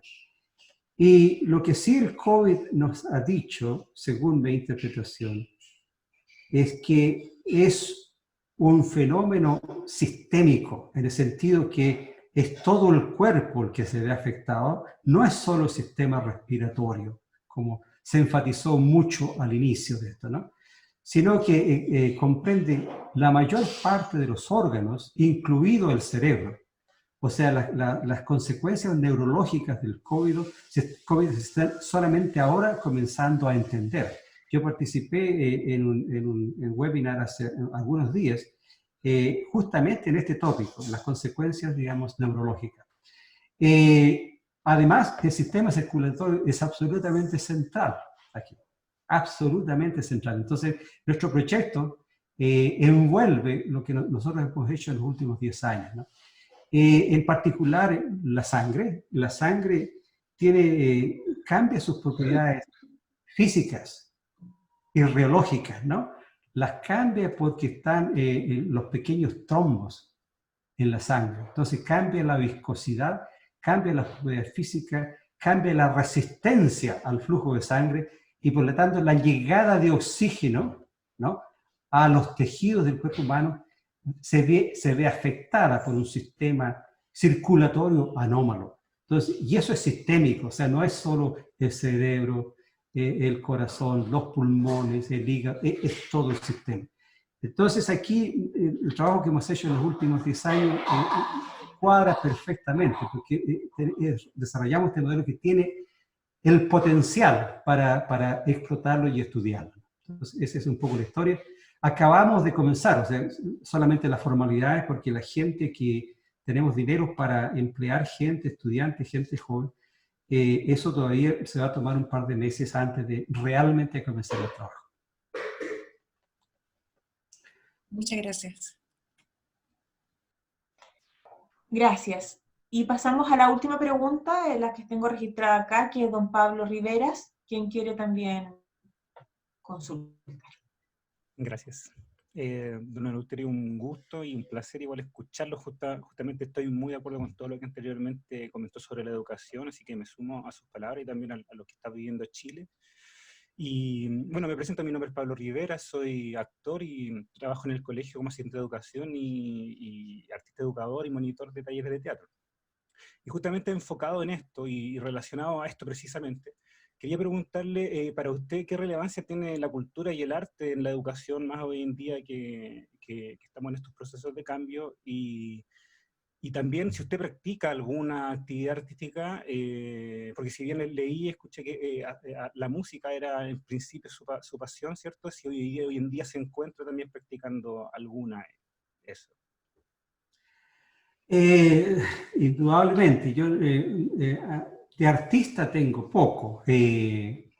Decía hace algunos minutos que todos somos capaces de hacer todo, pero es cierto, algunas cosas las hacemos mejor que otras, y arte no ha sido el mío fuerte. Música, sin embargo, sí, me aficioné a la música por 6 años en la escuela normal, tenía mi orquesta, pero la verdad de las cosas que más que por el arte, para mí la música en esos años fue un medio de ganarme unos pesos, ¿no? Porque teníamos una orquesta que la utilizábamos en fiestas, a beneficio de otro tipo, ¿no? Es cierto, pero nunca la música fue mi fuerte, en que yo pudiera realmente ser un músico de renombre. No, nunca lo consideré así, pero sí aprecio el arte, aprecio mucho la cultura, el arte. Además es importante que los científicos, y yo me defino como científico, se expongan también al arte, porque ayuda a tener una visión más amplia de nosotros mismos, ¿no? Apreciar otras capacidades, quizás a tomar otra visión de las cosas, salir de la especialización, del terreno pequeñísimo que se investiga por años y años y años, porque muchos científicos están en sus laboratorios mirando una cosa que ni siquiera se ve por años y años y años, ¿no? Entonces, es importante, naturalmente, la cultura. Es también un medio para expresar un mensaje de otro modo, ¿no? No, indudablemente, es parte de lo que yo llamaría la educación integral de las personas. Desarrollar todas nuestras capacidades científicas, deportivas, culturales, artísticas. Felicitaciones por su trabajo. Muchas gracias. Para cerrar esta ronda de preguntas, me gustaría abrir el micrófono para algunos de los estudiantes que nos acompañan. A lo mejor no tienen alguna pregunta para don Eleuterio, pero quizás quieren plantear su opinión, a lo mejor quieren señalarle qué es lo que han sentido al escuchar su mensaje de las personas, estudiantes que están conectados. ¿Alguien quiere, se atreve a poder manifestar acá su sentir? Hola, hola, hola. ¿Se escucha? Sí. Escucho. Hola, ¿qué tal? Me presento, soy Juan Ignacio Aguilos Cabrera y me gustaría agradecer mucho su Kimun, su aprendizaje, todo lo que usted nos pudo transmitir en este conversatorio, su charla. En serio, Chaltumay, agradezco bastante el que usted, todo lo que igual, por ejemplo, de alguna forma nos pudo comunicar de su vida. Y bueno, eso, me gustaría saber, es que tenía una duda porque leí algo por internet y como sobre algunos temas. Investigué un poquito y me gustaría saber, entender más o menos, cómo usted me podría explicar qué es como el equilibrio hiperbólico. Eso, me gustaría como una pequeña así explicación. Sí, o sea, ahora, probablemente usted vio en mis lecciones por allí que hay leyes de equilibrio hiperbólicas, ¿no? Ahora, esta es una terminología bastante técnica en el sentido de que son ecuaciones diferenciales, ¿no? Ecuaciones diferenciales que responden a una formulación matemática de leyes físicas de conservación. O sea, las leyes físicas son leyes de conservación y como todos los escolares, digamos, del Liceo sabrán, hay 3 leyes físicas de conservación, ¿no? Que son masa, momento y energía, ¿no? Entonces, esas leyes se pueden expresar en forma matemática y esas leyes se llaman leyes de conservación. Y las ecuaciones son de tipo hiperbólico, y aquí no voy a explicar lo que significa eso, pero son de un tipo particular, ¿no? Ahora, cuando entra el equilibrio es cuando decimos, no, yo no quiero conservar la masa o la energía, yo le voy a agregar masa o le voy a sacar masa y energía. Entonces aquí entra un balance entre conservar lo que entra y sale y lograr un equilibrio. Eso significa que tienen que agregársele otros términos a las ecuaciones. Ya no son leyes de conservación, son leyes de equilibrio, ¿no?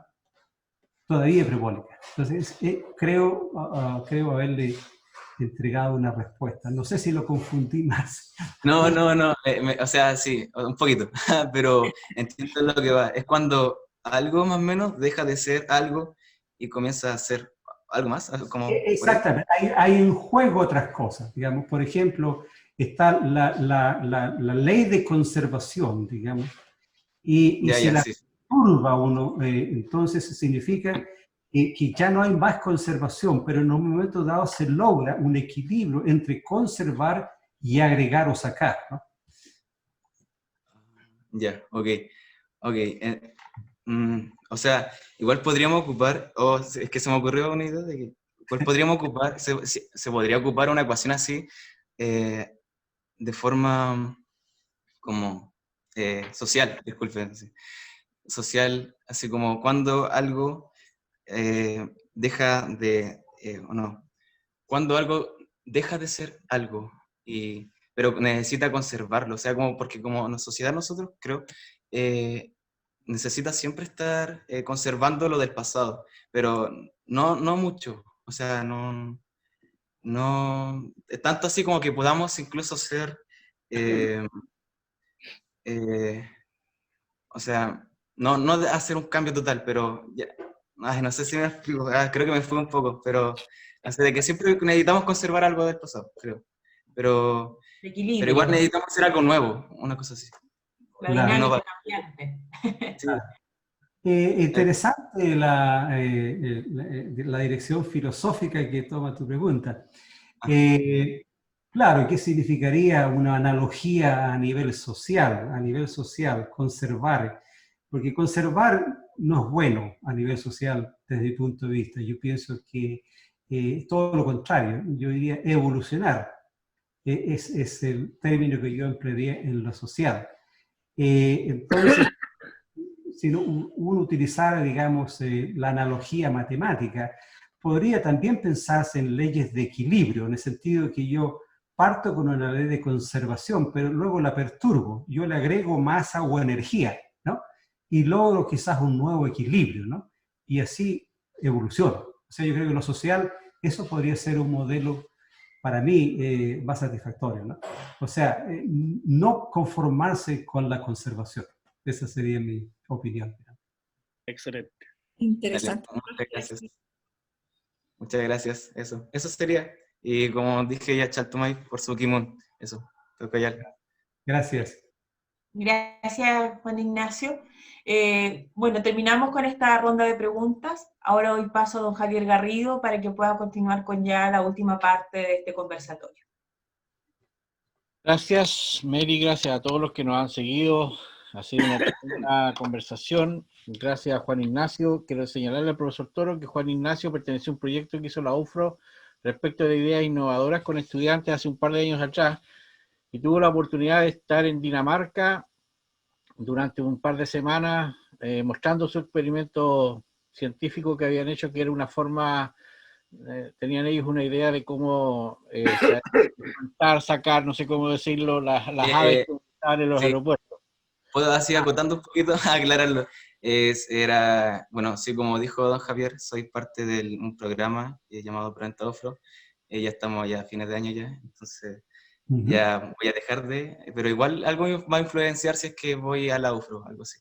Y total que Proenta me dio la oportunidad de estar en un curso de robótica en el cual yo pude desempeñar como mi lado artístico, porque porque el curso de robótica participa de una league, de unas competencias, un torneo llamado FLL, el Lego League, que es como robots y Legos, cómo mezclarlos y hacer una serie de tareas, cosas así, y eso se basaba en 3 áreas, tanto en lo científico, modelo y el área de investigación, que es donde ahí entré yo y de algún modo pude estar en este curso y hablar sobre los Keltewes y los trailers, de cómo, por ejemplo, evitar que interrumpieran o provocaran un accidente en un aeropuerto, por ejemplo, cuando despega un avión.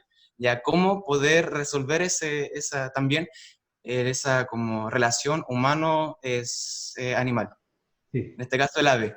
Y entonces se nos había ocurrido un robot y bueno, ahí entra el tema más científico, que era como con un robot, cómo resolverlo con un robot. Y total que sacamos segundo lugar en nivel nacional y después nos dio la oportunidad para ir a Dinamarca y nada, donde se pasó súper bacán, no se puede evitar decirlo, que se pasó súper tremendo. Mucha gente rubia en todos lados. Y nada, que fue súper bueno. Pero eso básicamente era el proyecto. Gracias, Juan Ignacio, muy amable. Fantástico. Oiga, don Javier, perdón que lo interrumpa, pero don Juan también es actor y participó en una película que se hizo nada menos que en nuestro establecimiento. Ah, qué bien, qué bien. Excelente bailarín. Sí, no, tiene todos los talentos, tiene todos los talentos. O sea, bueno, es un típico dariano. Exactamente. Ahí está el resumen. Bien, bueno, en honor al tiempo, yo quiero darle la palabra a don Patricio para que pueda dirigirnos sus palabras de saludo también a don Eleuterio. Así que, don Patricio Solano, por favor. Muchas gracias, Javier.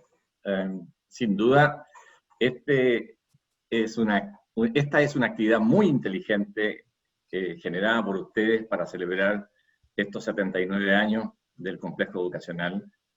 Y qué mejor que tener un invitado de lujo, caragüino, chileno, normalista, que no le llamó la atención el nombre del primer profesor que le hizo una pregunta, que se llama Eduardo Troncoso. ¿Te acuerdas quién es Eduardo Troncoso? Nuestro director. Eso, eso. Perdónenme el resto. Nuestro director se llamaba Eduardo Troncoso, y era una gran persona. Era el tío Lalo para todos los efectos. Igual que el nuestro acá, pues, igual que el nuestro. Bueno, muy bien. Y una actividad tremendamente inteligente, con un invitado de lujo que nos invita hoy día a recorrer una vida maravillosa de Tranapuente al mundo, y llena de logros, de verdad, son sus logros. Sin embargo, me siento orgulloso de que una de sus cunas de formación haya sido nuestra escuela normal, que pertenece a una época distinta, sin duda, cuando gobernar era educar. Hoy día estamos lejos de aquello. La importancia de la educación, si no ha unido a utilidades y a ganancias, no tiene mayor validez.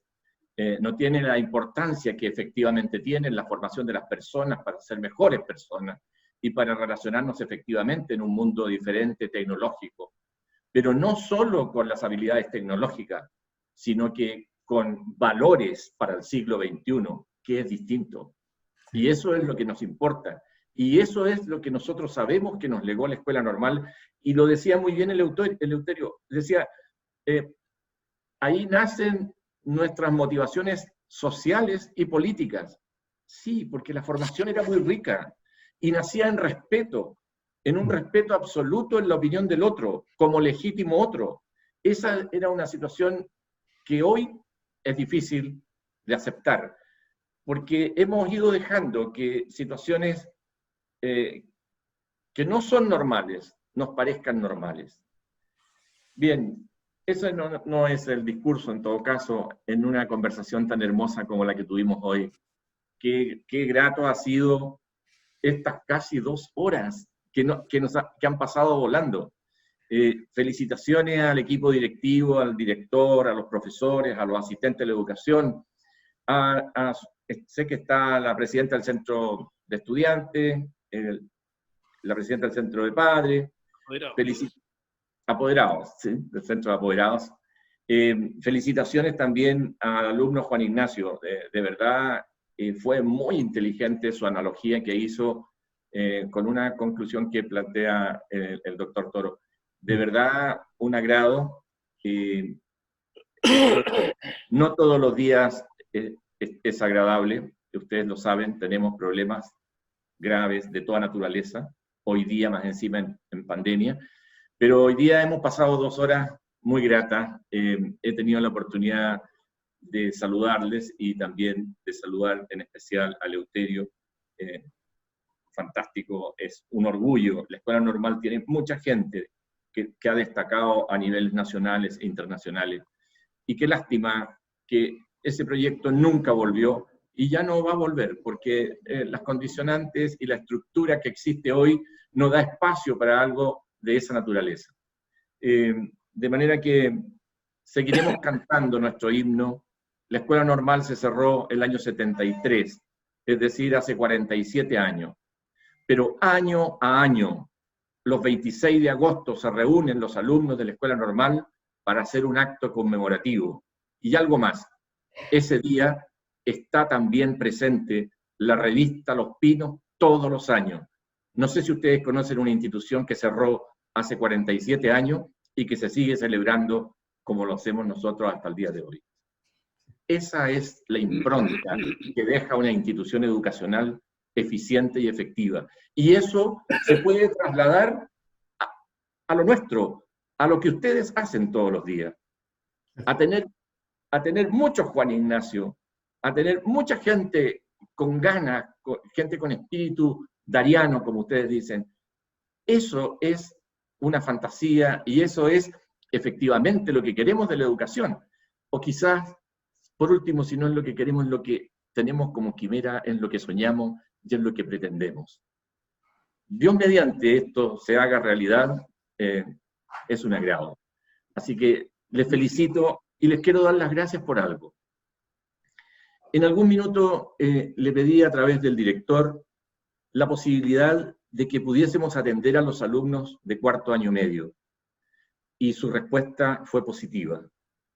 Eso habla muy bien también de ustedes. En un minuto complejo, en un minuto de dificultad, estábamos en medio de la situación compleja de la pandemia, les preguntamos esto y ustedes respondieron positivamente. Después entramos en otras condicionantes de fase, como llamamos acá, Eleuterio, estamos en una fase compleja de problemas sanitarios, por lo tanto no pudimos juntarnos con los alumnos de 4º medio para poder tener un rato sistemático que les podría haber hecho muy bien en todo sentido. Pero inteligentemente ya también el director me solicitó la autorización para poder tener una licenciatura ad hoc al tiempo y a los momentos que vivimos, y bueno, eso va a poder ser en la medida en que estemos en una fase 3 o 4, y en ese sentido vamos, Dios mediante, a poder realizarla también. Si hemos podido realizar esta conferencia con un invitado desde el otro lado del mundo, ¿por qué no poder hacer algo similar para nuestros apoderados? Les doy las gracias por este aniversario lindo, por este invitado de lujo, por hacernos pasar un momento lindo, y Eleuterio, un saludo fraterno desde Carahue, tu ciudad, desde mi oficina, del Servicio Local Costa Araucanía. Muchas gracias a todos, muchas gracias al director Mico Terrani, muy gentil. Gracias. Javier, te ha pagado. Gracias, don Patricio, muy amable, muy agradecido sus palabras. Bueno, antes de darle la última palabra a don Tito, también quiero pedirle a nuestro director que nos envíe su último saludo despidiendo esta charla de, como decía don Patricio delante, casi 2 horas. Gracias, Javier. Muchas gracias a don Patricio por su saludo. Aquí hay varios representantes de varios estamentos del colegio que van a transmitir también ese saludo a cada uno de sus miembros. Yo me quiero despedir agradeciendo nuevamente a don Eleuterio Toro. Muchas gracias, ojalá que sigamos en estas conversaciones, en estos coloquios, hagamos unos coloquios una vez al mes o algo así, porque son súper interesantes. Yo aseguro que van a haber más personas que se van a sumar a estas conversaciones. Gracias a Dios son a través de estos medios del computador, que son rápidas, instantáneas, así que son fantásticas. Y por último, señalar una frase que no es invento mío, esto es un invento que viene hace mucho tiempo, que está a propósito de lo que se ha conversado, de cuál es el aporte de la educación en las personas, y se ha dicho, entre otras cosas también, que la educación es la única forma de promover y provocar la movilidad social en las personas. No hay otra forma más segura que se estacione de verdad en la persona para despegar, evolucionar, como dijeron, y no quedarse ahí. Por eso tenemos que favorecer la educación, pero cuidado, pero una educación siempre preocupados de la calidad. Muchas gracias. Adelante, Javier. Gracias, director. Lo último que quiero señalar, que dentro de todas las cosas que uno lee en internet, que a veces son, como decía don Tito, fake news o tonteras definitivamente, hay una que leí el otro día que me hizo mucho sentido, que dice que la vida es corta, que efectivamente la vida es corta, pero que si se hacen las cosas correctas, con una vida es suficiente. Y me acordé de usted ese día cuando leí eso, profesor Toro, porque en realidad a veces uno pide tantos años más y uno dice, si ha hecho una buena vida, es suficiente. Y yo creo que usted es el ejemplo de haber hecho una buena vida, haberse dedicado y haber transformado su dolor, que me imagino, o no logro imaginarme su dolor de juventud, por un proyecto de vida truncado, pero no haberlo transformado en odio, sino que haberlo transformado en alegría para el espíritu humano. Y que yo creo que ese ha sido, yo me quedo con ese mensaje suyo. ¿Cómo somos capaces, cada uno, desde nuestros propios dolores, que todos los hemos tenido, darle una oportunidad a la vida y ser capaces de entregar amor, cariño, sabiduría a quienes nos rodean? Así que infinitas gracias, profesor Toro. Le doy este par de minutos para que usted se despida de toda nuestra comunidad que lo está escuchando, profesores, apoderados, estudiantes, asistentes de la educación en esta conferencia. Adelante, don Tito. Muchas gracias, colega. Gracias a todos ustedes por haber organizado este evento. Ha sido realmente una ocasión muy importante para mí, ponerme en contacto directo con Carahue, con colegas, con estudiantes, padres, apoderados, ¿no? Gracias por la experiencia.